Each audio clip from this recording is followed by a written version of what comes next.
नमस्कार। देवभूमि के दंगल में आप सभी का स्वागत है। मैं हूं आपके साथ यश शुक्ला और देवभूमि के दंगल में बात करेंगे नियुक्तियों पर सवाल, कांग्रेस में बवाल।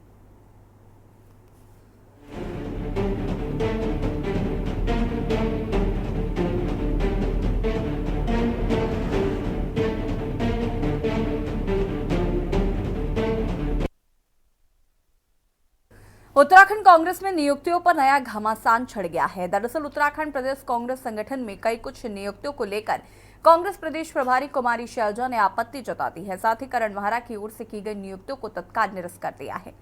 कांग्रेस प्रदेश प्रभारी कुमारी शैलजा की ओर से अध्यक्ष करण महरा को लिखे पत्र में कहा गया कि उनके संज्ञान में आया है कि उत्तराखंड प्रदेश कांग्रेस संगठन में जिला एवं ब्लॉक संगठन में कुछ अस्थायी स्थायी नियुक्तियां की गई हैं और ऐसी सभी नियुक्तियां जो कि एआईसीसी की मंजूरी के बिना की गई हैं उन्हें तत्काल निरस्त किया जाता है। हालांकि इस पत्र में नियुक्त किए गए पदाधिकारियों के नामों पर कोई जिक्र नहीं किया गया है। प्रदेश प्रभारी की ओर से नियुक्तियों को निरस्त किए जाने के फैसले को करण महरा के लिए बड़े झटके के रूप में देखा जा रहा है। बता दें कि करण महरा इन दिनों केदारनाथ उपचुनाव से पहले केदारनाथ प्रतिष्ठा रक्षा यात्रा की तैयारियों में लगे हुए हैं। कांग्रेस के दूसरे चरण की यात्रा प्रदेश अध्यक्ष करण महरा के नेतृत्व में 12 सितंबर से फिर शुरू होने जा रही, लेकिन इस यात्रा के शुरू होने से पहले करण महरा को यह पहला बड़ा झटका लगा है। वहीं करण महरा का कहना है कि वो इस संबंध में दिल्ली जाकर अपनी बात रखेंगे। सवाल यह है कि आखिर नियुक्तियों को निरस्त करने के क्या मायने हैं और आगे इस फैसले से क्या प्रभाव पड़ेगा। इसी मुद्दे पर आज बातचीत करेंगे। इससे पहले रिपोर्ट।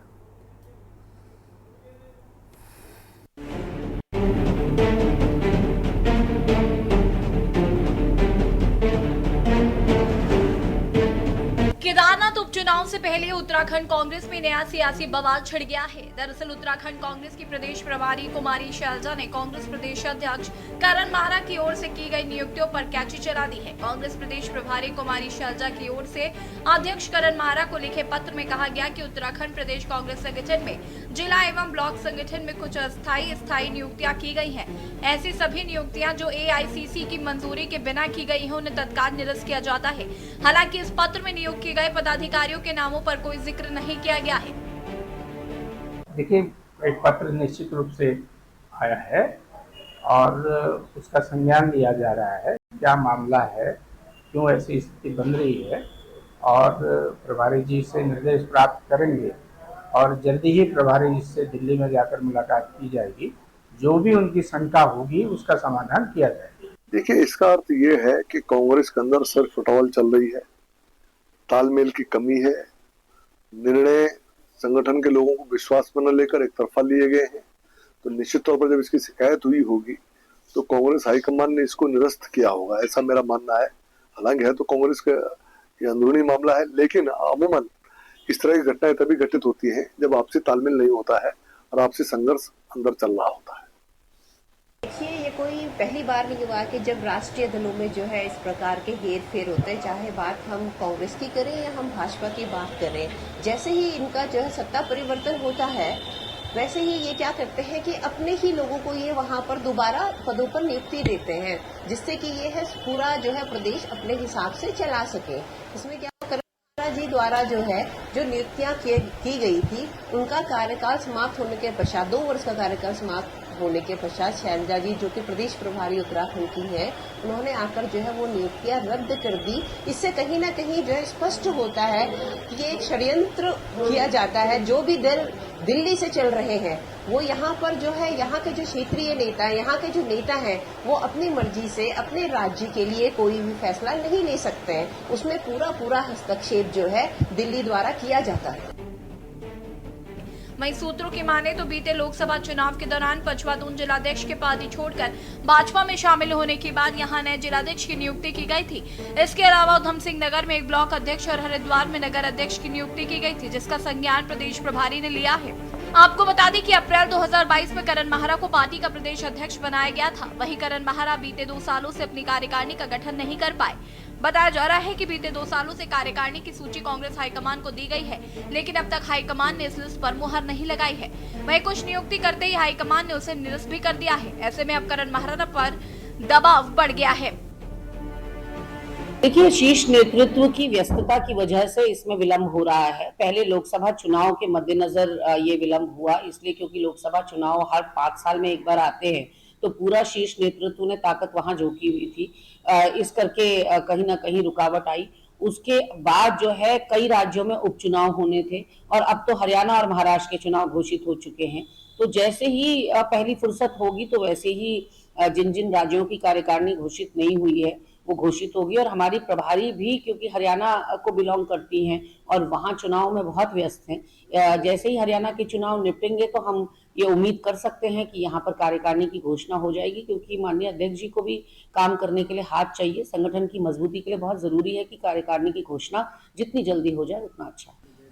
देखिए, ये तो वैसे कांग्रेस का अंदरूनी मामला है, लेकिन मुझे लगता है कि गिनती उल्टी शुरू हो गई करण महाराज जी की, कि अब उनको जाने का ये संदेश आ रहा है कि अब आपका काम पूरा हो चुका है। जब वो एक जिला अध्यक्ष की या ब्लॉक अध्यक्ष की वो नहीं कर सकते, नियुक्ति नहीं कर सकते, तो इसका मतलब हाईकमान उनसे नाराज भी है और उनकी कार्यप्रणाली से नाराज भी है। तो निश्चित तौर पर ये कांग्रेस का अंदरूना युद्ध भी सामने आ गया कि जब हाईकमान को अपने प्रदेश के संगठन पर भरोसा ही नहीं, तो इसका मतलब कि अंदरूना बहुत बुरा हाल है और कांग्रेस केवल जो है सड़कों पर बात करने की कोशिश कर रही। राज्य सरकार ने जो नियुक्तियां की हैं अभी धरातल पर उनका उन्होंने जो नियुक्ति पत्र भी दिए हैं तो वो बहुत नाकाफी हैं। हम उत्तराखंड क्रांति दल यहाँ ये रोजगार हम चाहते थे, रोजगार का सृजन, जब उत्तराखंड राज्य बना तो यही सबसे बड़ा रोजगार का ही साधन, हमारे को कैसे रोजगार ज़्यादा से ज़्यादा उपलब्ध हो। यहाँ की भौगोलिक स्थिति के आधार पर यहाँ पर जो हमारे संसाधन है उन पर हम लोगों का कैसे हक हुकुम हो, उसके लिए हम लोगों ने लड़ाई लड़ी थी। तो भारतीय जनता पार्टी और कांग्रेस केवल झूठे लारे लापे देते हैं कि हम इतने नियुक्तियां करेंगे, आज तक वो नियुक्तियों का कुछ पता नहीं है कि खा रहे हैं, बेरोजगारों के लड़ रहे। कुल मिलाकर प्रदेश के शीर्ष नेताओं के साथ ही करण महारा को हाईकमान का साथ भी मिलता हुआ नहीं दिख रहा। वहीं एक तरफ भाजपा है। सवाल ये है कि क्या उत्तराखंड कांग्रेस में सब कुछ ऑल इज वेल नहीं है? क्या कांग्रेस प्रदेश प्रभारी के इस फैसले का करण महारा की कार्यप्रणाली पर प्रभाव पड़ेगा? आखिर क्यों करण महारा ने बिना अनुमतियों के नियुक्तियां की हैं? स्पेशल डेस्क के न्यूज इंडिया।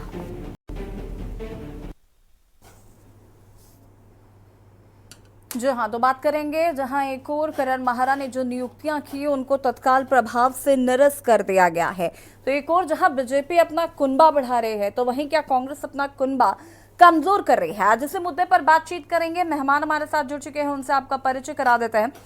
रविंद्र कुमार जी प्रदेश प्रवक्ता बीजेपी से हमारे साथ जुड़ चुके हैं। मोहन काला जी प्रदेश प्रवक्ता कांग्रेस हमारे साथ जुड़ चुके हैं। पीसी थपलियाल जी वरिष्ठ नेता यूकेडी हमारे साथ जुड़ चुके हैं। अरुण शर्मा जी वरिष्ठ पत्रकार है हमारे साथ जुड़ चुके हैं। सबसे पहले तो आप सभी का बहुत बहुत स्वागत है। शुरुआत मोहन काला जी आपसे ही करते हैं। बहुत खुश नजर आ रहे हैं, ऐसा लग रहा है कि कांग्रेस में सब कुछ ठीक है, जबरदस्ती की डिबेट चल रही है, नहीं? जी पर कि आज जब नियुक्तियों पर रार आई तो आपकी डिबेट हो गई, पर जब राहुल गांधी जी ने पत्र भेजकर शाबाशी दी तो जब किसी ने डिबेट नहीं करी, मैं इसलिए मुझे थोड़ी सी हंसी आ रही थी। पर देखिए, प्रभारी जी का कार्य क्षेत्र है, प्रभारी जी के हाथों की ये बातें हैं और जो उत्तराखंड की जो प्रभारी है हमारी, ये उनके कार्य क्षेत्र का सवाल है। हो सकता है उनको कहीं ना कहीं कुछ चीजें जो है लगी होंगी जिसके चलते उन्होंने कल जो है पत्र जारी कर कुछ नियुक्तियां जो हुई है, पर उसमें करण मेहरा जी से लगातार प्रभारी जी की बात हो रही है। करण मेहरा जी और पार्टी संगठन के जो हमारे तमाम वरिष्ठ नेता हैं वो लगातार उनसे फोन पर भी संपर्क है और वैसे भी उन पर संपर्क हो रहा है। और जो भी चीजें सामने है, कुछ चीज़ें उनको लगता है प्रभारी जी के कार्य क्षेत्र में होंगी, जो उनको लगा होगा कि कुछ चीज़ों पर कहीं ना कहीं वो गंभीर दिखी तो उन्होंने अपनी कार्यवाही करी है। पर लगातार उनसे जो है संपर्क में है करण मेहरा जी हैं और बहुत जल्द जो है उनसे मिलकर इस विषय पर चर्चा भी होगी और फिर से जो है नियुक्तियाँ जिस पूरे प्रदेश में जो है या कार्यकारिणी के विषय पर बात करूँ चाहे नियुक्तियों के विषय पर बात करूँ कि और ये हर दल की प्रक्रिया है, एक खाली कांग्रेस ही नहीं, ये हर दल की प्रक्रिया है। कोई भी प्रभारी आए, सह प्रभारी आए, वो अपने निर्णय लेते हैं, फैसले लेते हैं और ये भी प्रभारी जी का फैसला है और बहुत जल्द उस पर जो है बैठकर आपके सामने सारी चीज़ें जो है सामने आएंगी। और जिस तरीके से अभी मैं भारतीय जनता पार्टी के प्रवक्ताओं को सुन रहा था, देखिए किसी तरह की कोई रार, किसी तरह की कोई भी आपसी गुटबाजी कहीं उनको नजर आती होगी, पर मुझे या आपको, मुझे लगता नहीं कि हमें कहीं कोई नजर आती है कि गुटबाजी।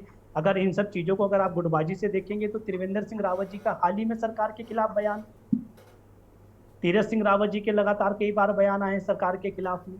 तो ये चीजें होती हैं, अपनी बात रखने का एक वो, अपनी बात को सही अपनी बात को रखने का कहीं ना कहीं जो उचित लगता है उस पर कार्रवाई की जाती है। कुमारी शैलजा जी को भी जो प्रभारी जो है उनको जो उचित लगा, उन्होंने कुछ चीजों पर कार्रवाई की है, जो कुछ नुक्तियों पर कार्रवाई की है। पर हाल फिलहाल में बहुत जल्दी इन सारी चीजों को जो है ठीक कर लिया जाएगा और आपको इसकी जानकारी भी दे दी जाएगी। मोहन काला जी, देखिए चर्चा शाबाशी पर तो पता नहीं, लेकिन हाँ बीजेपी में जब इस तरीके के बयानबाजियां होती हैं तो हम ज़रूर चर्चा करते हैं, जो कि करनी भी चाहिए। और ये जानना भी हमारा परम कर्तव्य है कि भाई सब कुछ ठीक ठाक चलता रहे उत्तराखंड की राजनीति में, हम यही चाहते हैं। बिल्कुल बिल्कुल बिल्कुल। ठीक है, वापस आते हैं आपके पास। रविंद्र जी, अभी मोहन काला जी को सुना, मोहन काला जी कह रहे सब कुछ ठीक है, ये एक प्रक्रिया है, और अगर उनको लगता है कि इस लिस्ट में नाम ठीक नहीं थे तो वो उसके अकॉर्डिंगली बातचीत चल रही है, आगे चीज अपडेट हो जाएंगी। अंदरूनी रार और कलह कहाँ से नजर आती है? देखिए, वैसे तो सीधे रूप से ये मोहन काला जी की पार्टी का मामला है, लेकिन अंदर का मामला जब तक ही अंदर होता है, जब तक बाहर नहीं होता। और जिस प्रकार से मीडिया में लेके इसकी खबरों को आया, तमाम अखबार हो, आप न्यूज चैनल पे डिबेट भी कर रहे हैं, और ये पहला मामला नहीं है। मैं भी मोहन काला जी को सुन रहा था, ये कह रहे कि सभी प्रभारियों के अधिकार क्षेत्र का मामला होता है और सभी ऐसे। देखिए, किसी और प्रभारी का तो मुझे कोई संज्ञान नहीं है कि ऐसा कभी हो, लेकिन हाँ कांग्रेस में जो होता है, इससे पहले यादव जी थे, इनके लगातार ऐसे ही आरोप इन्हीं के नेताओं ने उनके ऊपर लगाया कि हस्तक्षेप करते हैं। तो मुझे कहीं ना कहीं ये लगता है कि जो कांग्रेस का जो पार्टी चलाने का तरीका है वो सीधा सीधा दिल्ली से चलती है। देखिए, अभी कुछ समय पहले कुमारी शैलजा जी ने दिल्ली में बुलाए सारे के सारे नेता बैठक करने के लिए, प्रभारी वो यहाँ की है, बुलाए दिल्ली में बैठ के। तो ठीक है, वैसे तो इनका अधिकार क्षेत्र है, ये कहीं भी बुलाए, लेकिन मुझे कहीं ना कहीं ऐसा लगता है, देखिए राजनीतिक को अलग रख दे, अगर कि मैं कोई राजनीतिक बयान ना समझे थे, हमारे प्रदेश के करण महाराज जी नेता हैं, हमारे प्रदेश के नागरिक हैं, हमारे प्रदेश में लंबे समय से सेवा कर रहे हैं। अगर उनके साथ उनकी दल इस प्रकार की दिल्ली में बैठा हुआ ये हरकत करता है, तो कहीं ना कहीं रविंद्र जी आपको पर्सनली बुरा लग रहा है? नहीं, सवाल तो बनता ही है कि इस तरीके का हस्तक्षेप नहीं करना चाहिए। कांग्रेस को के अंदर ही दिल्ली में बैठ के जिस प्रकार से निर्णय लिए जा रहे हैं यहाँ की पार्टी के, तो कहीं ना कहीं इनके जो यहाँ के लीडरशिप है उस पर कहीं ना कहीं उनको भरोसा नहीं है। और ये यहाँ का नहीं है। देखिए, जिस प्रकार से हमारे पड़ोसी राज्य हिमाचल का भी जो बेड़ा गर्क इनके दिल्ली में बैठे नेताओं ने किया, आज 90,000 करोड़ रुपए से ऊपर का कर्जदार हो गया। रविंद्र जी आप अपनी बात को पूरा करिए, उससे पहले मैं ये कह देना चाहती हूँ, आपने कहा कि कांग्रेस की सारी बातें दिल्ली में होती हैं, आपकी कहाँ होती हैं? आपकी भी तो दिल्ली जाती हैं बातें, आपके मुख्यमंत्री को भी रोज दिल्ली जाना पड़ता है, आप कहाँ बैठकर करते हैं अपनी बैठ के? नहीं, देखिए आप मुख्यमंत्री को दिल्ली जाना पड़ेगा। सिर्फ मुख्यमंत्री नहीं, मैंने सिर्फ मुख्यमंत्री को इन्वॉल्व किया है यहाँ पर। तीरथ सिंह रावत, त्रिवेंद्र सिंह रावत, आपके और जो अन्य मंत्री हैं, सतपाल महाराज हो गए, तमाम लोग हैं, आए दिन दिल्ली में बैठे रहते हैं, अपनी अपनी नौकरी बचा रहे हैं। मेरी बात ही नहीं सुन रहा, अपनी अपनी नौकरी बचा रहे हैं। देखिए, दिल्ली हमारा किसी भी की भी सरकार हो, आज भाजपा की है, दिल्ली में प्रधानमंत्री बैठता है और योजनाओं का, केंद्र से जुड़ी हुई योजनाओं का लाभ लेने के लिए मुख्यमंत्रियों को जाना पड़ता है, नीति आयोग की बैठकों के लिए जाना पड़ता है। और आपके संगठन में मजबूती बनी रहे, इसके लिए आप कहाँ जाते हैं रविंद्र जी? देखिए, आप संगठन और सरकार को एक जगह रख रहे हैं।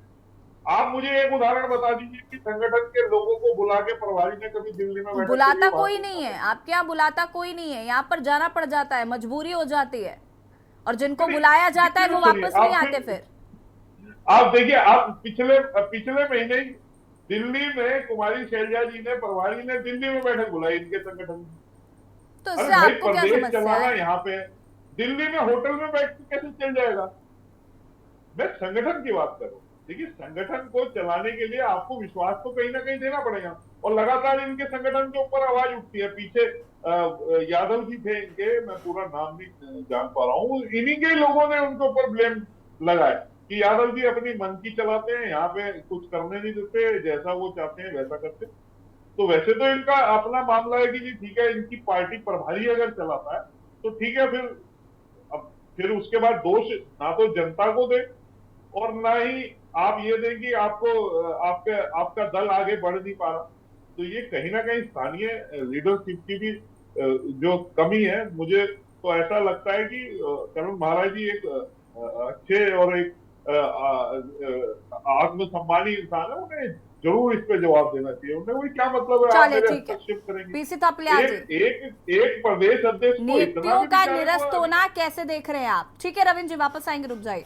और विवाद देश को बना दो। ठीक क्या है फायदा फिर ऐसे प्रदेश रविंद्र अध्यक्ष जी, होने रुक के? जाइए।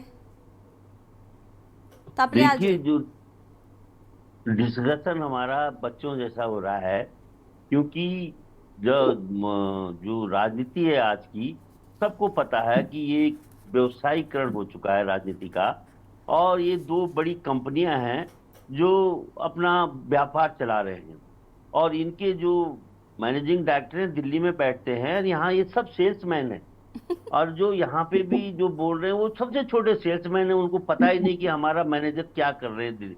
और आपने एक चीज देखी होगी कि भारतीय जनता पार्टी में भी सबसे कमजोर आदमी को अध्यक्ष बनाया जाता है प्रदेश का। आज इनको पूछा जाए कि इससे पहले कौन था और उससे पहले कौन था, नहीं बता पाएंगे, वो सब खो जाते हैं प्रदेश अध्यक्ष बनने के बाद। तो कभी हम देखते थे इवन कांग्रेस में मजबूती से इनके अध्यक्ष बनते थे, और जो निर्णय प्रदेश अध्यक्ष ले लेता था उसको कभी केंद्र के लोग इंटरफेयर नहीं करते थे। हमने अपने छोटे में देखा था कि वहां लोकतंत्र था, लेकिन धीरे धीरे ये लोग भी, भारतीय जनता पार्टी के बीमारी इन पे आ गई है, और वो दिल्ली के लोग इन जो प्रदेश की जो नेता हैं उनको इंटरवेन करने लग गए। और सबसे यही कारण है कि आज पूरा स्वरूप उत्तराखंड का जो कांग्रेस है वो बिल्कुल कमजोर हालत में, उनके आपस में लीडरशिप में कोई समन्वय नहीं है। और यही कारण है कि बेचारा अपने महाराज जी बहुत कमजोर पड़ते जा रहे हैं, और हरीश रावत जी उनको हरदम दिल्ली, क्योंकि हरीश रावत जी के पुराने दोस्त हैं दिल्ली में, वो दिल्ली में ही पैदा हुए, उनकी राजनीति दिल्ली से हुई, उनका संघर्ष ही दिल्ली में था। जब उत्तराखंड आंदोलन ले जाते थे तो हम पे पत्थर दिल्ली में मरवाते थे ये। तो मतलब वो दिल्ली से यहाँ पे आए हैं, और यहाँ पे वो जरा भी टॉलरेट नहीं करते किसी के भी लीडरशिप को, और ये बड़ी भारी समस्या हो गई। क्योंकि हम चाहते हैं कि मजबूत विपक्ष उत्तराखंड में हो, क्योंकि आज ये दो राष्ट्रीय दल हैं, ये दल धन बल के आधार पे राजनीति इन्होंने इस्टेब्लिश कर ली है। और भारतीय जनता पार्टी के पास एक और बड़ा सिस्टम है, गैंग, जो जिनको खिलाते पिलाते रहते हैं और वो इनका प्रचार करते रहते हैं, वो ताकतवर के रूप में। और यही कारण है कि इन बेचारों को धन इवन कसाईयों से लेना पड़ता है। इलेक्ट्रोल बॉन्ड बड़े बड़े कसाईयों से भारतीय जनता पार्टी ने लिए, ये जग जाहिर है। इन्होंने जो हमारे यहाँ सुरंग बना रहे हैं उनसे भी इलेक्ट्रोल बॉन्ड लिए, क्योंकि पैसा इकट्ठा करना पड़ रहा है इन तमाम जो सेल्समैन हैं इनको संचालित करने के लिए। तो ये दुर्भाग्य है इस राज्य का, और इस राज्य में जिस तरह से राजनीति संचालित कर रही है दिल्ली के मठाधीश, वो जनहित में नहीं है। जन का की जो उम्मीदें हैं वो धराशायी होती जा रही हैं। 24 साल में आज जो पार्टियां ये डिसाइड न कर पा रही हो, जिनकी लीडरशिप, कि इस राज्य को एक परमानेंट राजधानी चाहिए, कितने कमजोर नेतृत्व हम लोगों के पास है, चाहे भारतीय जनता पार्टी हो चाहे कांग्रेस हो, दोनों में। यानी जो इंटेलेक्चुअल है वो किनारे लग गया है, वो हाशिए में छा चुका है। उत्तराखंड इंटेलेक्चुअल की स्टेट मानी जाती है, और जो बड़े बड़े इंटेलेक्चुअल थे हमारे, वो आज उसके लिए काम कर रहे हैं दिल्ली में। आपने देखा होगा एनएस से गुजराती लॉबी के लिए काम कर रहे हैं। वहां ऊपर देखिए सीडीएस साहब का नाम ही नहीं मालूम लोगों को कि सीडीएस कौन है, वो किसके लिए काम कर रहे हैं। ये चिंताएं है देश की चिंता इतनी है कि रक्षा सुरक्षा भी आज हमारी कितने तार होती जा रही है, हम सब देख रहे हैं। तो इन तमाम सवालों के जवाब अगर इस डिबेट में आए और इसमें जो प्रवक्ता है इस पर चिंता व्यक्त करें। मैं ये चाहता हूं ना कि ये है कि ये ऐसा कर रहा है, मैं ऐसा कर रहा हूं, बड़ा अजीब सा लग रहा है। लेकिन कमजोर प्रदेश अध्यक्ष भाजपा भी देती है और कमजोर प्रदेश ठीक अध्यक्ष है, अब इसका कांग्रेस जवाब लेते हैं आगे। अरुण शर्मा जी, आप इससे शुरुआत कर लेते हैं। वैसे थपलियाल जी कह रहे हैं सबसे कमजोर प्रदेश अध्यक्ष अब भाजपा में भी बनते हैं और कांग्रेस में भी बनते हैं, बना ही इसीलिए जाते हैं। यसी देखिए, थपलियाल जी ने तो दोनों को प्राइवेट लिमिटेड कंपनी घोषित कर दिया। मैं ऐसा नहीं कहूंगा, क्योंकि निश्चित तौर पर दोनों बड़े राजनीतिक दल हैं, लेकिन ये तय है बिल्कुल कि अगर राजनीति किसी प्रदेश की चलेगी वो तो दिल्ली से गवर्न होगी। वहां मुख्यमंत्री कौन बनेगा, वहां सांसद कौन बनेगा, वहां विधायक कौन बनेगा, ये सब कुछ दिल्ली तय करती है। हम लोग केवल मूक दर्शक हैं। और उसी स्थिति में आज कांग्रेस की स्थिति भी है कि करण महारा ने एक डिसीजन ले लिया और शैलजा ने उसे पलट दिया, क्योंकि शैलजा पुरानी नेता है और केंद्रीय मंत्री भी रह चुकी है, वर्तमान में भी सांसद है। तो आज मैं एक चैनल पे डिबेट में भी देख रहा था, तो वहां हरियाणा में भी शैलजा की और हुड्डा की लड़ाई बताई जा रही थी। तो ये चीजें हैं। कांग्रेस में भी और भाजपा में भी कोई एक दूसरे को बख्शने को तैयार नहीं है। ये दीगर बात है कि थपलियाल जी की इस बात से मैं भी सहमत हूं कि कमजोर अध्यक्ष चुना जाता है, लेकिन जो अध्यक्ष कांग्रेस में बना है ये हरीश रावत की मर्जी से बना। हरीश रावत का भांजा है, भतीजा है। इससे पहले अगर गणेश गोदियाल को याद हो तो वो भी हरीश रावत की मर्जी से बना था। बिल्कुल, चुनाव हार गए विधानसभा का तो वो हटा दिया गया, और गणेश गोदियाल ने तो उस बेइज्जती से बचने के लिए खुद ही इस्तीफा दे दिया। और आज गणेश गोदियाल लोकसभा चुनाव के बाद मुझे लगता है कि इस प्रदेश में कांग्रेस का बहुत बड़ा नेता हो गया है। और उसके बाद जो बद्रीनाथ सीट जीती उसमें पूरी की पूरी मेहनत गणेश गोदियाल की। हरीश रावत जैसे नेता तो वहां झांकने भी नहीं गए, वो अपने लड़के के चुनाव में फंस के रह गए। तो ये तमाम स्थितियां हैं, लेकिन ये भी सही बात है कि इस प्रदेश में कांग्रेस के अंदर जो भी फैसले होंगे वो कहीं ना कहीं हरीश रावत की छत्र छाया में होंगे। और इसी वजह से मुझे लगता है, इसी वजह से कांग्रेस लगातार इस प्रदेश में कमजोर पड़ती है। हम पिछली डिबेट में भी चर्चा कर चुके हैं कि कांग्रेस लगातार 5 चुनाव हारी है, 3 विधानसभा के, 2 विधानसभा के और 3 लोकसभा के। और जबकि कांग्रेस की स्थिति ये नहीं थी। एक जमाने में कांग्रेस बहुत मजबूत होती थी और 2009 में अगर आपको याद हो तो 5 सीट जीती थी कांग्रेस ने, जिसमें हरीश रावत की भी एक सीट थी हरिद्वार से। लेकिन इन्हीं उलट बासियों की वजह से, कलाबाजियों की वजह से कांग्रेस कहीं ना कहीं अर्श से फर्श पर आ गई। आज स्थिति ये होती है कि कांग्रेस का कोई नेता अपने बलबूते पे चुनाव जीत जाए तो जीत जाए।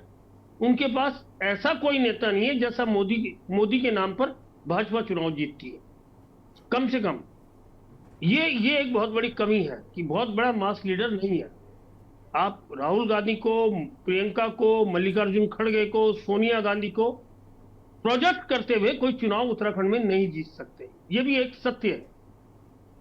लेकिन भाजपा मोदी के प्रोजेक्ट करके चुनाव जीतती है। अब उसे कुछ भी कह ले, वो एक आवामंडल कह लीजिए, एक प्यार कह लीजिए, इस उत्तराखंड के लोगों का स्नेह कह लीजिए, लेकिन उनको लाभ मिलता है जो लाभ कांग्रेस को नहीं मिलता किसी भी बड़े चेहरे का। तो ये तमाम स्थिति है। और उसके बाद जैसा कि मैंने पहले कहा कि ये गवर्न तो दिल्ली से ही होंगे, चाहे कांग्रेस हो या बीजेपी हो। बीजेपी में किसी की हिम्मत नहीं है आज की तारीख में, कितना बड़ा नेता हो, जो अपनी बात मोदी और शाह के सामने खुलकर कह सके। केवल यस मैन बनकर रह जाते हैं सबके सब। ऊपर से जो आदेश आता है सब उसके पालन में लग जाते हैं।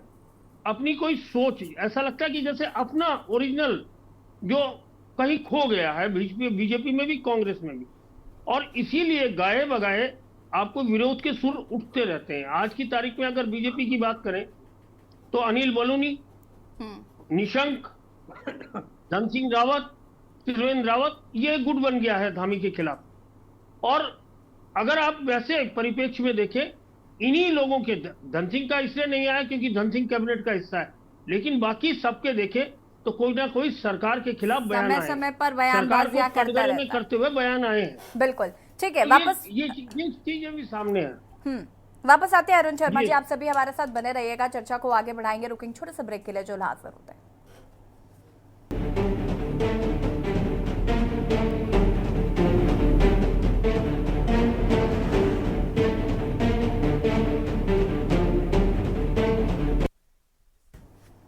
ब्रेक के बाद एक बार फिर से आप सभी का स्वागत है और चर्चा कर रहे हैं जिस तरीके से करण महारा ने जो नियुक्तियां की उनको शाहजहां कुमारी द्वारा फिलहाल निरस्त कर दिया गया है, जिसको लेकर कई सवाल खड़े हो रहे हैं। चर्चा इसी पर कर रहे हैं और यहाँ पर मोहन काला जी का रुख कर लेते हैं। मोहन काला जी, देखिए यहाँ पर बहुत सारी बातें अभी थपलियाल जी ने कही कि प्रदेश अध्यक्ष जो है वो कमजोर चुना जाता है, साथ ही साथ दिल्ली से ही दोनों पार्टियां जो है वो संचालित होती हैं, लेकिन जो गुटबाजी है वो नजर आती है। और हरीश रावत जी का जो अहम रोल अभी यहाँ पर जिक्र कर रहे थे अरुण शर्मा जी कि उनका एक बहुत बड़ा योगदान रहता है प्रदेश अध्यक्ष में, हालांकि एक बड़ा चेहरा जो है वो नहीं है, जिसकी वजह से कांग्रेस को अक्सर खामियाजा भुगतना पड़ता है।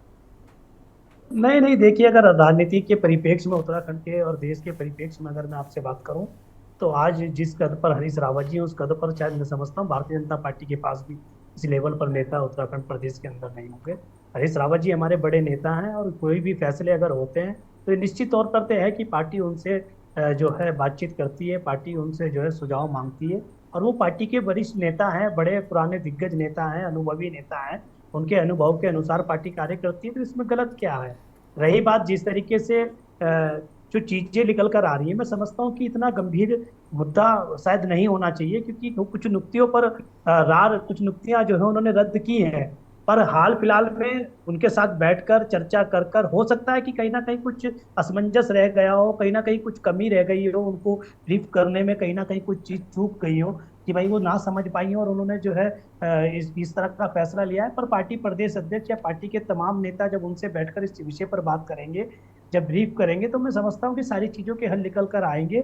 और जिस तरीके से भी आपने भी और हमारे जो यूकेडी से हमारे थपलियाल जी, उन्होंने भी इन चीजों को कहा, और ये निश्चित तौर पर देखो, दोनों, ये एक दल कांग्रेस की बात नहीं है, ये दोनों दलों के परिप्रेक्ष्य में है। जिस तरीके से मैं भाई रविंदर जी को सुन रहा था, अरे आपके यहाँ, मुझे आप बताइए ना, जब आपके यहाँ सब कुछ उत्तराखंड से चलता है तो दुष्यंत गौतम जी क्या करने आए हुए?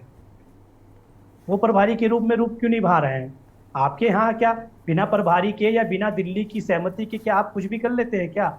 अभी प्रदेश के मंत्री जो है लगातार, चाहे धन सिंह रावत के परिप्रेक्ष्य में बात करूं, चाहे अन्य मंत्रियों की बात में बात करूं, वो दिल्ली दरबार में नतमस्तक थे, वो दिल्ली दरबार की परिक्रमा कर रहे थे। चाहे जेपी नड्डा जी की परिक्रमा के विषय में बात करूं, चाहे मैं अमित शाह जी की परिक्रमा के विषय में बात करूं, तो ये पार्टी का अपना एक कार्य क्षेत्र है और पार्टी की लीडरशिप जो है वो लीडरशिप तय करती है चीजों को। पर जिस तरीके से अभी सीपी जो हमारे थपलियाल जी ने जो कहा, मैं नहीं समझता हूं कि करण मेहरा जी कोई कमजोर प्रदेश अध्यक्ष के रूप में, जिस तरह से आप कह रहे थे पीछे थपलियाल जी, करण मेहरा जी 2022 से लगातार जब से प्रदेश अध्यक्ष बनकर आए हैं, सड़क पर लगातार अगर आप देखेंगे तो वो संघर्ष करने का काम कर रहे हैं, पार्टी को मजबूत करने का काम कर रहे हैं। उन्हीं के नेतृत्व में, पार्टी के तमाम बड़े नेताओं के नेतृत्व में, चाहे हरीश रावत जी हो, चाहे गणेश गोदियाल जी हो, चाहे प्रीतम सिंह जी हो, चाहे यशपाल आर्या जी हो, वो तमाम बड़े नेताओं के नेतृत्व में हमने जो है 2 उपचुनाव, चाहे मैं मंगलौर के परिप्रेक्ष्य में बात करूं, चाहे मैं बद्रीनाथ के परिप्रेक्ष्य में बात करूं, हमने सबने मिलकर एक साथ लड़कर, और आप कह रहे हैं गुटबाजी। आप मुझे बताइए ना कि बद्रीनाथ के उपचुनाव में और मंगलौर के उपचुनाव में पार्टी के सारे तमाम नेता एक प्लेटफॉर्म पर बैठकर लड़ाई लड़ने का काम कर रहे थे। भारतीय जनता पार्टी की तानाशाही को मुंहतोड़ जवाब देने का काम मंगलौर में भी किया और बद्रीनाथ में भी किया। तो ये ऐसा नहीं है कि कोई आपसी गुटबाजी या जिस तरीके से जो चीज को यहाँ उभार कर दिखाया जा रहा है, वो ऐसा कुछ भी नहीं है। सब आपस में सभी नेता, अगर आप देखेंगे अभी हरिद्वार के परिप्रेक्ष्य में अगर मैं आपसे बात करूं, हरिद्वार में जिस तरीके से अभी एक युवक की जो हत्या हुई, जिस तरीके से उस लड़की की बॉडी बिल्डर की जिस तरह से हत्या हुई, उस मुद्दे को लेकर हो, या हरिद्वार में नाबालिग रेप कांड को लेकर हो, या चाहे तमाम जितने भी मुद्दे हो प्रदेश के, उन तमाम मुद्दों पर पार्टी के सभी वरिष्ठ नेता एक होकर जो है लड़ने का काम कर रहे हैं और पार्टी को मजबूती प्रदान करने का काम कर रहे हैं। और इन नियुक्तियों पर भी जो है प्रभारी महोदया से बैठकर जो है जल्दी, क्योंकि अभी हरियाणा का चुनाव चल रहा है और वो हरियाणा की गद्दावर नेता है, और इस परिप्रेक्ष्य में उन पर बैठकर बात होगी और ये सारी नुक्तियां जो रद्द हुई है इनको फिर से पुनः जो है बहाल कराने मोहन के काला लिए जी, अब पार्टी चूंकि ने मैं हरियाणा पार्टी की ने बात जो है नहीं करना चाहती हूँ, लेकिन अभी जैसा कि अरुण जी ने कहा कि ये सुर तो वहां पर भी सुनाई पड़ रहे हैं कि हुड्डा वर्सेस शैलजा कुमारी हो गया है, तो गुटबाजी आपको ओवरऑल देखने को मिल रही है। जी क्या नाम है? जी, अभी यहाँ पर जैसे अरुण शर्मा जी कह रहे थे कि हालांकि हरियाणा की बात हमें नहीं करनी चाहिए, लेकिन फिर भी बात गुटबाजी की हो रही है। बाकी सबको म्यूट करिए प्लीज। और बीच में डिस्टर्बेंस आ रही है, थोड़ा ये बोलो। ये है तो हाँ ला मोहन काला जी, जी यहाँ पर जो गुटबाजी का जिक्र जब हो रहा है तो अभी यहाँ पर शैलजा कुमारी जी और हुड्डा के बीच में जो तनातनी है उसका जिक्र मैंने लगातार कहा ना, सामने मैं आ रहा उसी है। परिप्रेक्ष्य में तो मैं आपसे कह रहा हूँ कि आप मुझे बताइए कि बद्रीनाथ उपचुनाव को लेकर या मंगलोर उपचुनाव, ये लगातार जो पार्टी की मजबूती के साथ पार्टी के तमाम नेता, चाहे वो हरीश रावत जी हो, चाहे प्रीतम सिंह जी हो, चाहे गणेश गोदियाल जी हो, चाहे करण मेहरा जी हो, चाहे हमारे और भी नेता हो, यशपाल आर्या जी हो, सब नेताओं ने एक साथ एक कंधे से कंधा मिलाकर एक साथ खड़े होकर एक प्लेटफॉर्म पर खड़े होकर लड़ने का काम किया और उसका रिजल्ट था कि हमने बद्रीनाथ उपचुनाव और मंगलोर उपचुनाव जीतने का काम किया। और अब केदारनाथ को लेकर भी जो है पार्टी के तमाम बड़े नेता एक साथ खड़े होकर जो है इस चुनाव को लड़ेंगे। और मैं आपके चैनल के माध्यम से कहना चाहता हूं कि हम उस केदारनाथ के उपचुनाव को भी जीतने का काम कांग्रेस करेगी। पार्टी लगातार मुद्दों पर जो है लड़ने का काम कर रही है। करण मेहरा जी के नेतृत्व में, पार्टी के तमाम बड़े नेताओं के नेतृत्व में। अगर मैं आपसे तमाम जो हमारे जो विधायक है या सांसद प्रत्याशी रहे हैं वो सब आज एक जगह एक प्लेटफॉर्म पर आकर रविंद्र कुमार जी, जी रविंद्र कुमार जी, अभी यहाँ पर आपने सुन लिया मोहन काला जी को, वो साफ कह रहे हैं कि हमारे यहाँ गुटबाजी नहीं है, सबसे ज्यादा गुटबाजी आपके में देखने को मिलती है। और जो कि जाहिर है नजर आती है, दोनों ही पार्टियां जो हैं वो उनमें एक समय समय पर गुटबाजी नजर आती है और इससे आप इनकार नहीं कर सकते। हालांकि बीजेपी का जो प्लस फैक्टर है वो यह है कि संगठन की ताकत इतनी है कि सीधे फटकार लग जाती है, 2-4 लोगों को अल्टीमेटम दे दिया जाता है। अभी हाल ही में त्रिवेंद्र सिंह रावत जी को भी बुला के समझाया गया है कि थोड़ा सा कंट्रोल में रहिए। तो इस तरीके की चीजें होती रहती हैं, आम है। अनम्यूट कीजिएगा।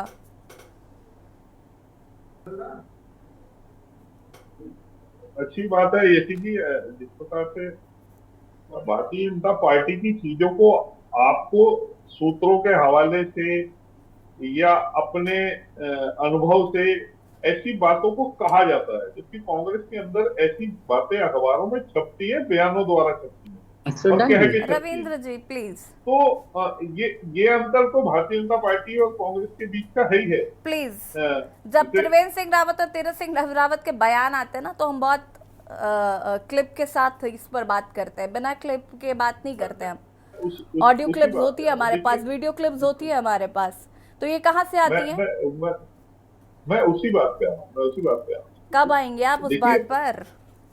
मैं यही तो बता रहा हूँ ना। देखिए, आप लगाइए कि किसी का बयान आना या किसी के ऊपर आप देखो कि जिस प्रकार से शैलजा जी ने इनकी नियुक्तियों को रद्द किया, ऐसा कोई उदाहरण भारतीय जनता पार्टी के अंदर क्या दिखाई देना।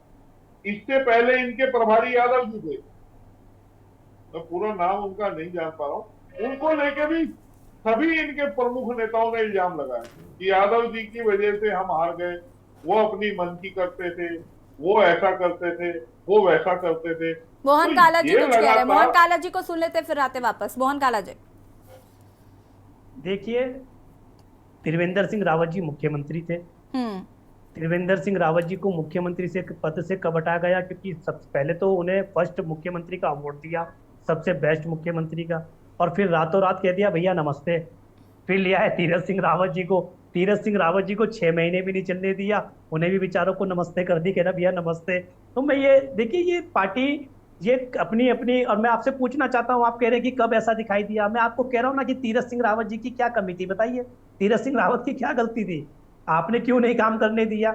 ये मैंने आपसे कहा ना, ये पार्टियों की देखिए, पार्टियों के नेताओं की या पार्टी की अपनी नीतियां हैं। कहीं पार्टियों को कोई कमी उनमें भी नजर लगी आई होगी। ऐसी तो तीरथ सिंह रावत जी को जो है पार्टी ने चलता नहीं कर दिया।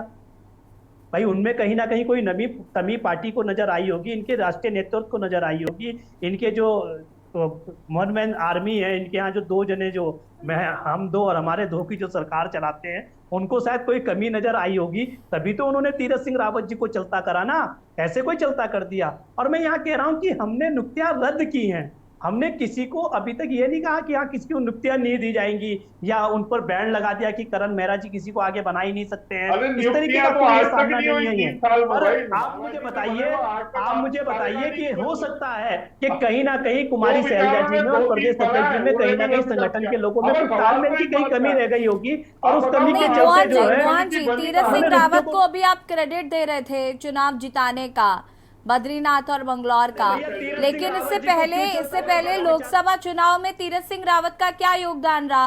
वो एक ही सीट पर टिके रहे, एक ही सीट पर जमे रहे। माफ कीजिएगा, हरीश रावत जी की बात कर रही हूं मैं। क्या कहा आपने यशी जी? मोहन जी, अभी आप कह रहे थे कि हरीश रावत जी को पूरा क्रेडिट जाता है बंगलौर सीट और बद्रीनाथ जिताने के लिए। लोकसभा चुनाव में ही ये बगावत के सुर उठ रहे थे कि हरीश रावत जी ने कोई मदद नहीं की, हरीश रावत जी सिर्फ अपने बेटे को चुनाव लड़ाने में व्यस्त रहे। नहीं, बद्रीनाथ और मंगलोर लोकसभा के बाद चुनाव हुआ, लोकसभा के साथ में चुनाव नहीं हुआ।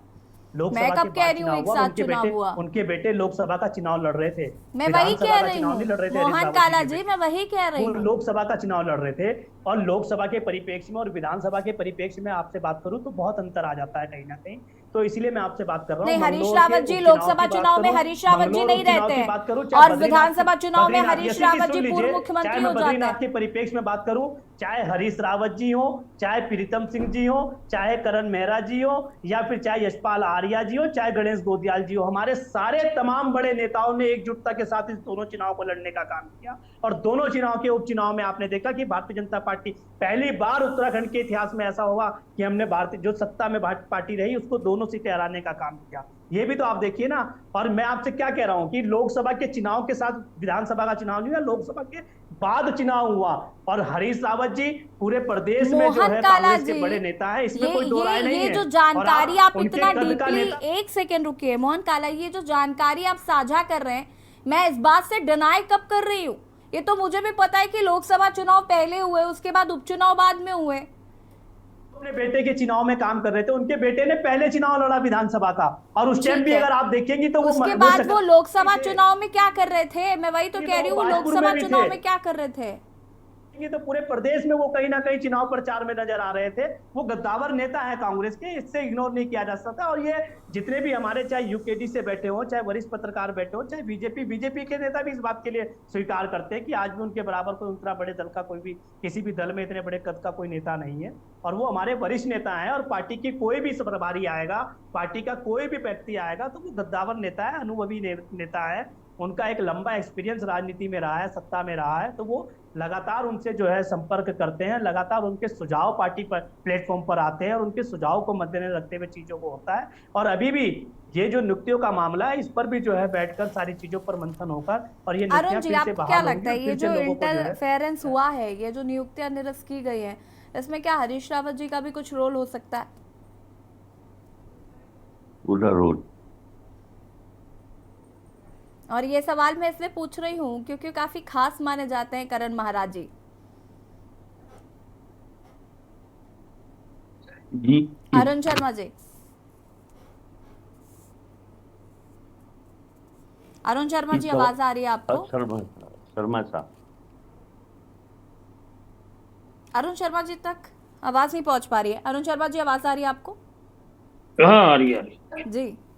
आपने मुझसे पूछा तो, लेकिन इस शोरगुल में वो सुनाई नहीं दिया, माफ कीजिएगा। देखिए यशी जी, हरीश रावत का रोल निश्चित तौर पर बहुत अहम है, कांग्रेस को उठाने में भी और कांग्रेस को आज फर्श पर लाने में भी।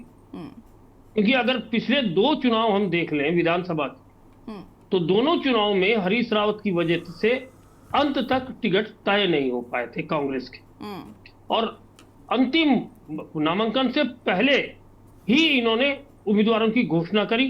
तब तक कभी हरीश रावत बाजपुर से लड़ना चाह रहे थे, कभी किच्छा से लड़ना चाह रहे थे, कभी रामनगर से लड़ना चाह रहे थे, और इस सीट में जो तैयारी कर रहे थे कांग्रेस की, वो भी बेचारे संघर्ष में फंसे रहे, इस इंतजार में फंसे रहे। तो रामनगर वाले को तो सल्ट जाना पड़ा। आप लगा लीजिए ना, आप ये सारी चीजें हमारे सामने है और इससे कोई इनकार नहीं कर सकता कि हरीश रावत ने 3 लोकसभा चुनाव जीते, 1 राज्यसभा चुनाव जीता और उनके नेतृत्व में कांग्रेस को कई बार जीत भी मिली। लेकिन अगर वो 5 साल याद हो किसी को, जब नारायण दत्त तिवारी इस सूबे के मुख्यमंत्री थे तो हरीश रावत प्रदेश अध्यक्ष होते थे और हरीश रावत के नेतृत्व वाली कांग्रेस ने नारायण दत्त तिवारी को, अपने ही मुख्यमंत्री को, काले झंडे भी दिखाए थे कई जगह। तो ऐसा क्यों था? फिर तिवारी जी कुछ दिन बाद दिल्ली चले जाते थे कि अच्छा अब आप संभालिए, हम दिल्ली जा रहे हैं, और दिल्ली जाके वो फिर वापस आ जाते। आपके यहां भी तो आज तक तिवारी जी के अलावा कोई मुख्यमंत्री ऐसा रहा है नहीं जो 5 साल चलाओ। और आज भी मैं ये मानता हूं कि इस प्रदेश के विकास में और प्रदेश के जो व्यवसायिक स्थिति है उसके विकास में जो योगदान है वो नारायण दत्त तिवारी का सबसे ज्यादा है। उनके समय की कई योजनाएं आज भी धरातल पर उतर रही हैं। तो ये बिल्कुल सत्य है। मैं बिल्कुल कह रहा हूं कि हरीश रावत बड़े नेता हैं, लेकिन किस तरह के बड़े नेता है कि उन्होंने पार्टी को अर्श में भी पहुंचाया और आज फर्श में भी लगा दिया। और क्योंकि देखिए हमेशा क्या होता है, जो अध्यक्ष होता है वो अपने हिसाब से बहुत चीजें करना चाहता है और वो बड़े नेताओं को रास नहीं आती। इसीलिए लोकसभा चुनाव में तमाम बड़े नेताओं ने कांग्रेस के चुनाव लड़ने को मना कर दिया था पहले।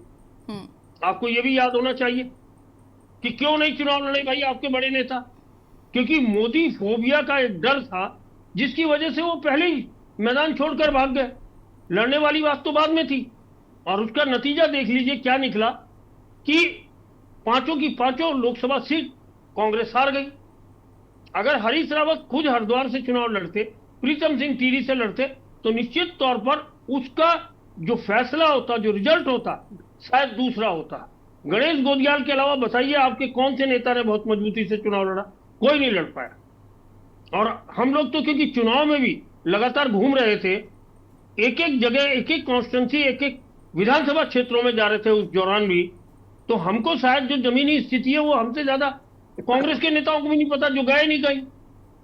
तो इसलिए मैं कह रहा हूं कि कांग्रेस की स्थिति और कांग्रेस, देखिए खासकर किसी प्रदेश अध्यक्ष के निर्णय को हरीश रावत आसानी से पचा नहीं पाते, भले ही उनके भतीजे हों। अब ये स्थिति तो सबके सामने है। और हरीश रावत की एक मंडली है, महेंद्र सिंह मारा, कुंजवाल जी, प्रदीप टमटा, एक मंडली है। हरीश रावत जब भी कोई चुनाव लड़ने की बात होगी इन्हीं में से किसको फिट करते हैं। और ये देख लीजिए, इसीलिए प्रदीप टमटा कितनी बार चुनाव हार गए। पहले विधानसभा चुनाव हारे, फिर लोकसभा चुनाव हारे, कितनी बार हार गए। अब ये तो सबके सामने है। कुंजवाल जी चुनाव हार गए, ये तो सबके सामने है। महेंद्र सिंह महाराज चुनाव हार गए। अरे ये हम इधर उधर की बात नहीं करें, ये तो उत्तराखंड के नेताओं की हम बात करें कांग्रेस की। दूसरी चीज, जैसे ये आपने एक बात कही कि बीजेपी में बड़ा संगठन है, तो बीजेपी का चाबुक बहुत मजेदार चलता है। हाँ। वहां सबको पता है कि अगर संगठन से थोड़ा भी इधर उधर हुए तो पैदल कर दिए जाओगे। आज तमाम बड़े नेताओं की बीजेपी में स्थिति क्या है उस बारे में मैं बोलना नहीं चाहता, मेरे पास पूरी लिस्ट है। आज बंशीधर भगत का है जो प्रदेश अध्यक्ष होते थे, आज मदन कौशिक का है जो प्रदेश अध्यक्ष होते थे, और भी तमाम नेता हैं। निशंक का है जो केंद्रीय मंत्री होते थे। अब आप लगा लीजिए ना, तीरथ सिंह का है गायब सीन से। तो ये बीजेपी का जो चाबुक है ये बहुत मजबूत होता है। त्रिवेंद्र सिंह रावत जी केवल दिल्ली जा जाकर बचे हुए हैं। अरुण शर्मा जी, त्रिवेंद्र सिंह रावत जी दिल्ली जा जाकर थोड़ा बचे हुए हैं, कम से कम सुर्खियों में तो रहते हैं। हाँ, वो नजदीक है ना वहाँ केंद्रीय नेतृत्व के, तो उनको थोड़ा सेफ साइड मिल जाती है। हाँ, तबलियाल जी जो अभी संपूर्ण रूप से शर्मा जी ने बताया, और ये भी तय है कि जो लीडरशिप है आज उत्तराखंड में, अकाल पड़ा हुआ है नेताओं का। हमारे पास विजनरी नेता नहीं है। इवन ले दे के अगर अंधों में काना राजा, अगर ये हरीश रावत को मानते हैं, लेकिन हरीश रावत ने हमेशा इस राज्य को नुकसान पहुंचाया अपने एक अहम के कारण। ये उसने अपना दोस्त किशोर उपाध्याय तक खो दिया। उसने 10 मंत्री जो आज भारतीय जनता पार्टी की ताकत बने हुए हैं, वो सब कांग्रेस से वहां गए। आप सबने देखा ही। या किसके कार्यकाल में गए? हरीश रावत के कार्यकाल में। हरीश रावत ने कोई भी काम अपने मुख्यमंत्री काल में ऐसा नहीं किया जिसको हम याद करें। कोई भी काम। हम चाहते थे कि टिहरी डैम आज यूपी असंवैधानिक तौर से हमारी बिजली खा रहा है, लेकिन नहीं। उसके लिए भी अगर वो सुप्रीम कोर्ट में जाते कि हमारे संसाधनों पे हमारा संविधान, जबकि उससे पहले एक खुद जल मंत्री थे। तो आप ये देखिए, केंद्र में मंत्री व्यक्ति, वहां भी इन्होंने रिजल्ट नहीं दिया और हम इनको बड़ा नेता मान के चलते रहे। तो ये दुर्भाग्य इस राज्य का, क्योंकि इस राज्य में जिस तरह से भारतीय जनता पार्टी जो ये कह रही है कि इस समय की महारा कमजोर है, तो वो अपने गरेवान में झांके अगर, तो वहां तो जो अध्यक्ष है वो संगठन मंत्री जो आरएसएस का होता है, जो न संगठन में न सरकार में, उसके डंडे से कितना घबराते हैं भारतीय जनता पार्टी के नेता, ये सबको जग जाहिर है। और ये डंडा बहुत तेजी से चल रहा है जब से केंद्र में मोदी जी कमजोर पड़े। अब ये डंडा बहुत मजबूती से चल रहा है। तो इसलिए हम देख रहे हैं कि आज चूहा बन के जो भारतीय जनता पार्टी का प्रदेश अध्यक्ष काम कर रहा है, और यहाँ पे जो हमारे हरीश रावत जी हैं, उन्होंने अपना साथी प्रीतम सिंह भी उनके साथी थे। जब प्रीतम सिंह अध्यक्ष बना तो उनको परेशानी, जब किशोर उपाध्याय अध्यक्ष बना उनको परेशानी, जब मुख्यमंत्री के एक ऐसे मुख्यमंत्री हमें मिले अनुभवी नरेंद्र तिवारी जी, अगर वो ना होते तो इस समय तक इस राज्य का बाजा बच गया होता। उन्होंने बैठे बैठे पूरे विश्व के उद्योग उत्तराखंड में लिया है। और हमारा ये वर्तमान मुख्यमंत्री कितना उछल कूद मचाया। वो लंदन में कूद रहा है कि मैं ला रहा हूं, कहा मैं दुबई जा रहा हूं, मैं तमिलनाडु जा रहा हूं, मैं फलानी बंबई जा रहा हूं, और ढाक के 3 पास। कहाँ है इन्वेस्टर? तो इन चीजों, और कितना खर्चा, 200 करोड़ से ऊपर ज्यादा खर्चा दिया इस तमाशे में। तो ये जो समस्या है, ये बहुत बड़ी समस्या है इस राज्य के लिए है। इस राज्य पूरी तौर से आज चौराहे पे खड़ा है, कर्ज के बोझ तले दबा हुआ है और नफरत की पोटली लेकर घूम रहे हैं। पूरे प्रदेश में नफरत ही नफरत फैला दी है इन नेताओं ने। ये नेता तो हमारे अपने मुल्क के, वो देखिए आप अपने लिए काम कर रहे हैं, तनख्वाहें देखो उनकी। आज जो आप कभी कभी जो बोल रहे थे कि भारतीय जनता पार्टी और कांग्रेस दोनों मिलजुल कर काम कर रहे हैं और मिलजुल कर इस राज्य को लूट रहे हैं, और ये सबको मालूम है ये बात। इसलिए यहाँ की जनता बहुत असहाय महसूस कर रही है, उसको कुछ आगे दिखाई नहीं दे रहा। हम क्षेत्रीय दल धनबल के कारण इनके आगे कमजोर पड़ जा रहे हैं। ये धनबल क्या, मोहन काला जी, लोग कहते हैं ना कि इनको जीते हैं, ये जीते नहीं है, ये जितवाते हैं। ठीक है थपले आज रुकेगा। मोहन काला जी, देखिए सीपीजी ने बहुत सी बातें कही हैं, पर अगर आप कहीं ना कहीं देखेंगे इस उत्तराखंड के परिप्रेक्ष्य में, अगर मैं आपसे बात करूं, अगर उत्तराखंड के विकास की ओर किसी ने ले जाने का काम किया तो वो कांग्रेस की सरकारों में ही सबसे ज्यादा होने का। नारायण दत्त तिवारी जी इस प्रदेश के प्रथम मुख्यमंत्री के रूप में निर्वाचित प्रथम मुख्यमंत्री के रूप में हुए, तो वो भी कांग्रेस से थे। और जितने भी आज विकास की योजनाएं अगर आप देख रही हैं, चाहे मैं सितारगंज के परिप्रेक्ष्य में बात करूं, चाहे बादराबाद के बाद में पीछे में बात करूं, चाहे सेलाकुई इंडस्ट्रीज एरिया के विषय में बात करूं, चाहे मैं हरिद्वार में परिप्रेक्ष्य में, चाहे मैं रुड़की में करूं, ये तमाम इंडस्ट्रीज एरिया या विकास की जो नींव थी वो रखने का उन्होंने काम किया। अगर आप सीपीजी कह रहे हैं, एनडी तिवारी जी को तो कटघरे में वैसे भी कोई खड़ा नहीं कर रहा है मोहन जी। यहाँ पे तो कटघरे पे खड़े हरीश रावत जी, जिन्होंने अर्श से फर्श तक ले जाने का जो सफर तय किया है कांग्रेस के साथ। मोहन काला जी, यहाँ पर एनडी तिवारी जी के कार्यकाल में तो वैसे भी कोई उंगली नहीं उठा सकता है, और मुझे हमेशा लगता है कि एनडी तिवारी जी के कार्यकाल को कोई भी भूल नहीं पाया है। लेकिन बात यहाँ पर हरीश रावत जी की हो रही है। और हरीश रावत जी की सरकार के परिप्रेक्ष्य में मैं आपसे बता दूं तो 800 से 1800 पेंशन योजना इस प्रदेश के अंदर। आप मुझे बताइए, मेरा बुजुर्ग मेरा तीर्थ यात्रा जैसी योजना, आप मुझे बताइए होम स्टे जैसी योजना, ऐसी तमाम योजना जिन पर 1000 सड़क गांव को सड़कों से जोड़ने की योजना पे काम उन्होंने किया। आप अगर मुझसे अगर गैरसैंण के परिप्रेक्ष्य में मैं आपसे बात करूं तो उन्होंने काम करने का काम किया। हमारी दोनों सरकारों ने दोनों सरकारों ने जो है प्रदेश के विकास पर कहीं ना कहीं काम करने का काम किया। यहाँ 800 रुपए पेंशन, विधवा पेंशन योजना होती थी जिसको बढ़ाकर उन्होंने 1000 रुपए करने का काम किया। आप मुझे बताइए, यहाँ वृद्धा पेंशन, विधवा पेंशन, यहाँ मेरा क्या बोलते हैं, मेरे बुजुर्ग, मेरे तीर्थ यात्रा, बुजुर्गों को बसों में निःशुल्क यात्रा, ऐसी तमाम योजनाएं, बहुत सी योजनाएं। रवि जी फटाफट अपनी बात को पूरा करेगा। बात करूं, पंडित पुरोहितों के विषय में बात करूं, तमाम योजनाएं थी जिन योजनाओं को धरातल पे उन्होंने उतारने का काम किया। और कांग्रेस ने लगातार विकास के लिए काम करने का काम किया इस प्रदेश के अंदर। ठीक है रविंद्र जी, आवाज आ रही है आपको? जी जी, अंतिम प्रतिक्रिया आपकी फटाफट। मेरी प्रतिक्रिया क्या आप लेंगे? आज तो मोहन जी को ही जवाब देना था ज्यादा से ज्यादा, और आपने समय भी दिया। लेकिन जिस प्रकार से मोहन जी ने कहा कि हम सारी योजनाएं लेकर आए, हमने इतनी पेंशन लगाई, मुझे एक याद है 2017 में जिस समय भारतीय जनता पार्टी की सरकार आई, तो उस समय एक अखबार में एक न्यूज छपी थी कि उत्तराखंड से 2.5 लाख बच्चे गायब।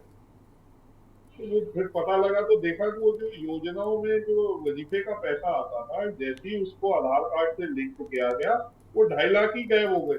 तो देखिए कितना बड़ा भ्रष्टाचार करते थे हरीश रावत जी, ये सबको पता है। उनके वीडियो गणेश जोशी जी के भ्रष्टाचार पे बात तो ये उठता है कि भ्रष्टाचार हुआ तो हुआ, बीजेपी की सरकार में कार्रवाई कितनी हो गई उस मुद्दे पर? में रिपोर्ट दर्ज करने का दे दीजिए। मैं कह तो रहा हूँ आपको सारा कुछ याद रहेगा, पर धन सिंह रावत का आप आबकारी घोटाले पे बात नहीं करेंगे।